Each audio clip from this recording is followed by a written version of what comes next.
Okay, turn 2 is where we are. And I took a picture of the top of the board. I'm going to have to, I thought I had taken one at turn 1, but I had not. So I'll take one at the end of every turn.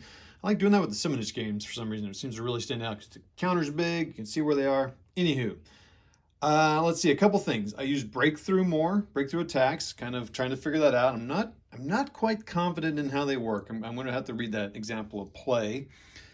But you have to do it, and it's fun. And I had a couple of 4 retreats here, so I was able to get a couple of good follow-up attacks. And it's important to think about how you set up your attacks, because you know, how to properly follow through on them. So that was kind of cool. We had a little bit of a push here and a pretty good push here. So up on the north side, you can see kind of pushing on I'm sorry, I'm not even going to try to pronounce that. Oh man, I suddenly didn't realize that I had left that open, and the Germans need to get to that quick. Interesting. So funny. I'm sitting there looking at the board and I don't even know what's going on. It's so light down here. I can't decide. I got some reinforcements coming in the next turn. I think I still want to focus them. Well, I did focus them up here actually on turn 2. Yeah, turn 3, I got some more. So I'm like, do I just keep focusing up here, or do I need to? Probably should put them down here. Anyway, that's the part of the fun of it, and you have some variability. You can bring them in the X, Y, or the Z. Oh,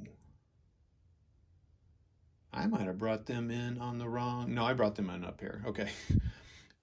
So I think I might have brought them in the wrong spot. Now that I'm looking at it, oh boy. I know I brought the Soviets in there. Did I? Yeah. Okay. Anywho, but you do have some flexibility, at least where to bring them in north and south. Again, supply is tight. And then lastly, I'll leave, here's my reminder, film this recap. Had a couple of counterattacks. So these guys, this guard's attack countered and knocked some guys back here.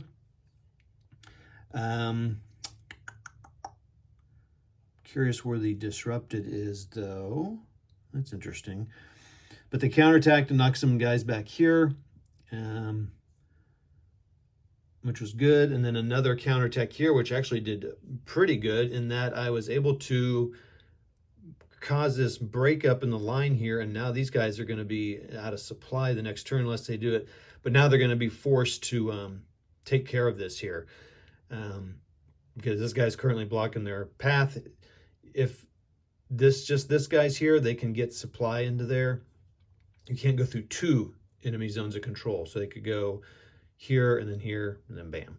So they that was pretty big there, and it's just going to delay stuff up here, but it's so light with the Germans on this side and over here. So, and then this is interesting. Like, I wonder if I should bring my reinforcements here, because right now this guy's attacking 1-to-1. I might just have to make the attacks and maybe support him with arty and air just to get them pushed back a little bit and move.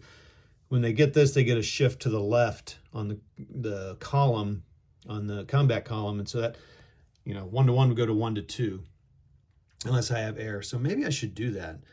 Should not worry so much here, let them kind of do what they do, and then focus that up there. So I might instead bring the reinforcements here. I don't know. So that's what I'm talking about. It's kind of fun. I'm enjoying it. I like the Simonitch games. They're clean. My particular map is not clean, but it's a clean game. And what's the other thing? I think I'm skimming over some of the rules. So I'm going to, each turn I keep to learn a little bit more. And pretty cool. And need to flip this over. German vase. I think that's it for turn 2. We'll catch you at the end of turn 3. See ya.